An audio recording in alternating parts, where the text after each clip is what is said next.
we are also church mu no no de you just said it too. Yes, mummy no nyina. Yeah, okay. The way am so church mu na nka menya nka. Ye nuanom semtrofo nyina mo eye Ghana ne asantema nyina no. Ye be ma no kre na dikan na ya church mu sa ma obi aye den. Ahu no kre no. Okay. Yes, Goldbod aboka. Minua, mimi tuwi. So kas maboka na meka se memboka. Maboka. Mi anso minim se nhihye ne niema a meye, niema me ton memboka. Chinchina also de maboka e ba be san me ko se maboka. Me wanso memboka. Me magana ni bi ehu ende titu asantema ni bi ehu se Yura Sami Jemfi Goldbod omboka bia. In fact, report I buy here, IMF report no. Paragraph page bien ni ho in fact NPP for no page 10 no muta kan no pa page 10 ni be bien ho no ma ya tro say Goldbod ayeden aboka Goldbod mboka me ma hu say mo cheche mbebri ba me bisa wo ye mfa ne say yeti hai Goldbod ni Bank of Ghana na ye adwuma Bank of Ghana na wo so okofom koto gold no na oba oni na hia gold no e no se da bi mintimi nkofom koto gold ni ti no bu Goldbod kone koto gold na eden ne fabreme ena hu se Goldbod no susu no one license bias na ye adwuma na Goldbod mom Bank of Ghana discount ma Goldbod I was say rate we na me pesa o ye den o de koto gold ne de ba okay rate sem fan se bia koto no 10 cedis fabra na 10 cedis na kwa koto no koto ba e fe be operational cost one car wo be fa krade akọ transport krampo no metua ma security ye nyina nim se gold ya gudie de obe hu se eja nipa bonifo bi kura kwato ahye mo so age ni nyina Bank of Ghana se okofa ba sa ka ni nyina meden metua ma nti wo de kọ na kọ de kotobra na Goldbod no so no oje a ono so on license bias wo honom na ono so de ma license bias no na license bias na koto gold no no mo de abre no de akwa Bank of Ghana to mu wi na Bank of Ghana mom de sa operational cost na yi na okan no no etua de ama eye Goldbod minu ade make not say okay akoya te say minu mienu tu we na wasoma me wo ye Bank of Ghana na me say me tu we me ye Goldbod na wasoma me say me nko akoma dan enko tontos adaka be enum famra okay de make not say there yes na wa scanner de ma me no say adaka bia na me nton 10 Ghana cedis entos na me koto adaka bia me nton 10 Ghana cedis na me koto de ba obema me operational cost and near my car me bo security car sikane near money obema me 20 Ghana cedis tio me koto adaka 100 cedis me ba me operational cost no obema me 20 Ghana cedis na makoto ntosu idi aba me ba ya me de abrewo say je ntosu ni o say okay we say nei je wo so 20 cedis na me say me de be ma wono e car boy ne eyi ni nyina je 20 cedis car obefa akọ omo melodu omo de be soa omo be gu ho ne ade nyina na wo de me 20 cedis ama me awie na me ma ja kopem ba bi atena metimi ba bi woji ntosu no na nke wo sa wo koton ntosu no wo so watwen everyone so watwen kakra pese hu surprise no e be sesa na sesa no koton na ntosu ya pro entosi pro ya usori abayasi no mimi 20 cedis na mimi je ye no na ama utosi pro etimaboka asma me ken etosu mu yes dem make etosu mu into Goldbod dey say ya na ye den ye hwe Goldbod omususu no LBCs na adwuma yeah and two purchases Goldbod e bought under NPP for 7-8 consecutive years no yenka se LBCs na aboka na they make a note as because asem na eye Yura fenyo mark ne ka no minua unhu ni ti no kwa hu bebi krampo a ne nan wo because ensem a o ka ni nyina no akoye se Yura Sami Jemfi and our attack no and the Ghana ni civil society organizations for Babontin first check about Babontin be ka say Yura fenyo mark NPP foi Yura Sami Jemfi ama so pa mo ye no ono nko ani obi a mu boni di ni nyina no Goldbod mbo ka o ni nyina echi kura NPP for so monti ase to the extent say Yura fenyo mark na we minority leader utimi kwa kasi Yura Sami Jemfi ni jail on the jail terms and conditions ne de ne board de ahwe kura you see as a minority leader onya sa niema we bi de make no ti ase de because wo threaten nipa no mimi ndi bone osimakoto bibi aboka na wo threaten me a e de na opese me ye de make no ti ase enti Ghana for titu asanteman minimsa sentiment temu hanim se NPP fa maju so mutu futuro ni yi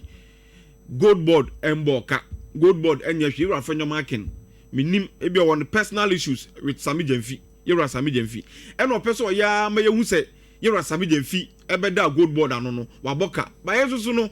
Ghana ni bia nim empenifo akukudam civil society organizations obia ba abontia beka kiro say sap IMF report mu bebie ni wa ya kiro say IMF yewra Sami Jemfi Goldbod aiden aboka afedi ye bisa yewra fanyo marking well yes anya man e chichiri ni wie no eni say bisa say hey yewra fanyo marking what is Goldbod aboka I can't free fa afedi also no a policy failure Goldbod say afi Goldbod na aboka no and then your Goldbod aboka bi o e policy ni na ya de ya faili we come ye hu nipa ban ya fanyo marking eye minua ye nyina e wo Ghana hanim say ya we ma fanyo marking track records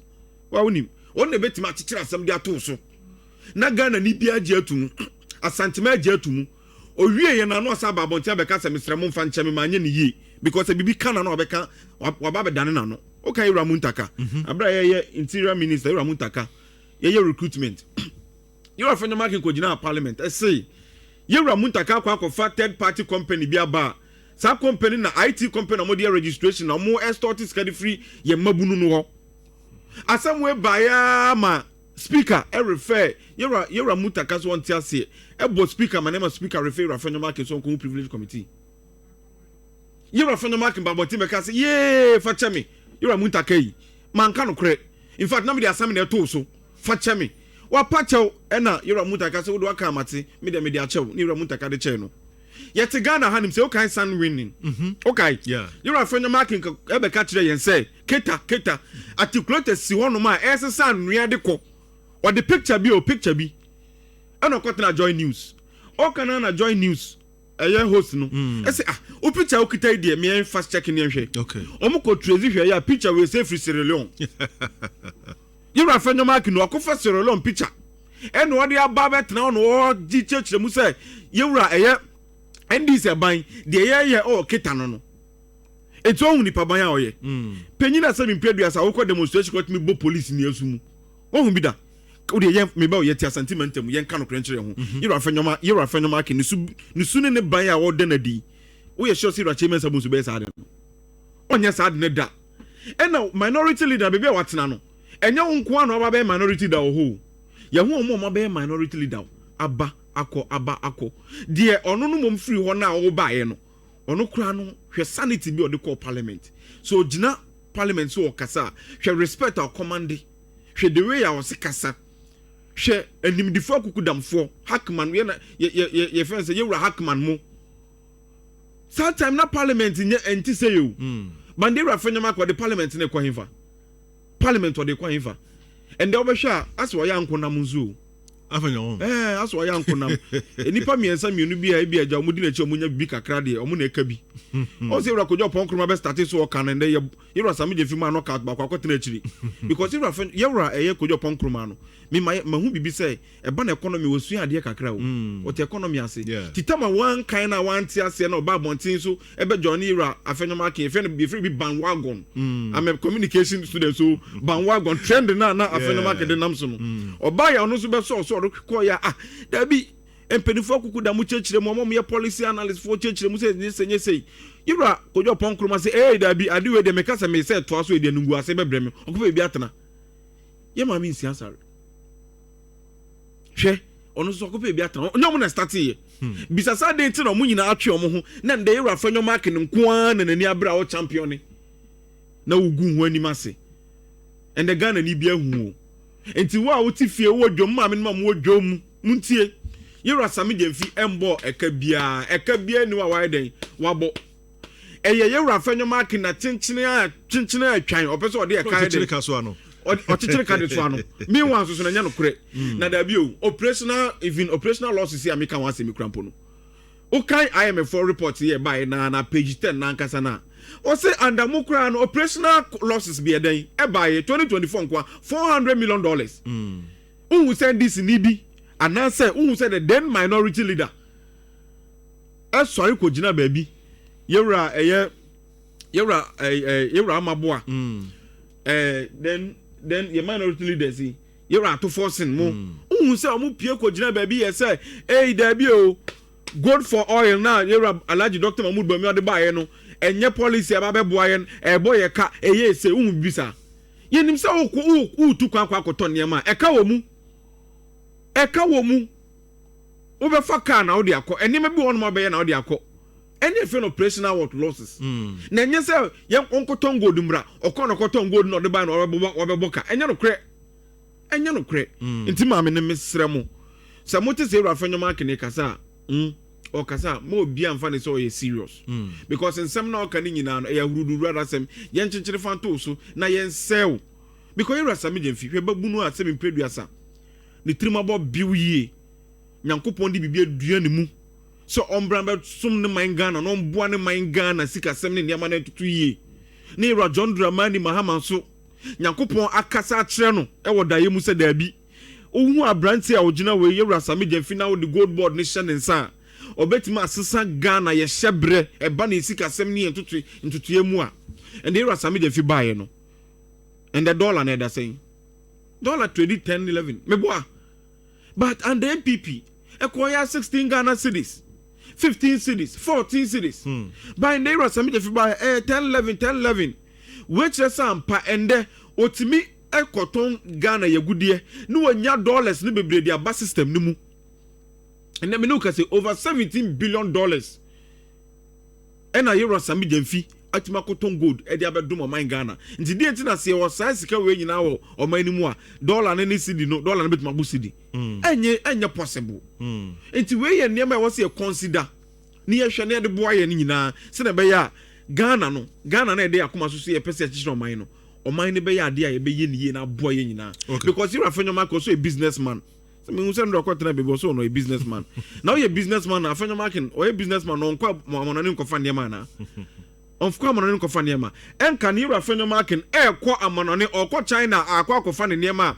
So you're $10,000, $10,000, and that now buying, you're a Kuford buying. So you're $10,000, no, yet it is kind of 1.6 billion. 1.6 billion, as what Macofaniama. And then you're a Sami Jemfi. You're a John Dramani Mama Baye, Goldbod a one ding munti, fiscal policy, monetary policy, you're to economics, you're a some economics, and the Bank of Ghana can never bo muntino. And then look at you're a phenomenon itself come on a fan Yamaba. Oh, he has same $10,000 now. He need just 1 billion. First now 1.6 billion. And then share Yetima to Sudia Bow. 60,000 we. A phenomenon, you're a phenomenon, Ubeti Missa, the no class. As I started business for into day by day be a pan the yen from mouth.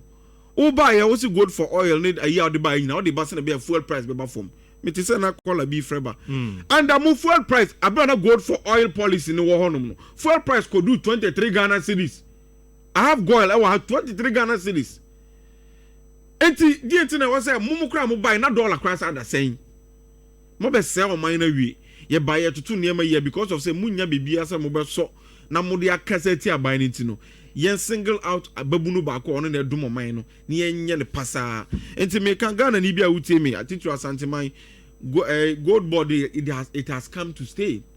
bibie ni ono NPP before be ya be ma yura John Dramani ma be ka say the Goldbod ye tum because ade bako a me hu ni say I also bi anso so etie ne ha ni ye say ye kan emre bi nya brante bi oba Ghana ha be ka kire yen say you are afford to me one man smuggle gold worth $40 million. The free Ghana had to come on every month, every 3 months. Be okay, okay, that's the way. Ne friend Alista Matthias. You are afford to say, hey, I brand I don't know chance to me so. To the stand say, you be on you, Almighty Al Jazeera. You are afford to say, Sir Branton and China no answer your bedding. Or Casso bedding, or soon. And then no Casa Branton so on chin sign, then chin sign China. One chin sign that you are afford to man, you are Branton. Into more time, no more time. And near my name, and the Goldbod buy except for the report by say, yet me lose close to $10 billion annually gold smuggling on Kwa. And there you are some Jemfia Dumunti and me smuggle gold, sir, and from Framanonco. Satama binding your revenue, binding your she free so. Bind there, Shaniama ye. Namu Munia Motikokum. Would have done what team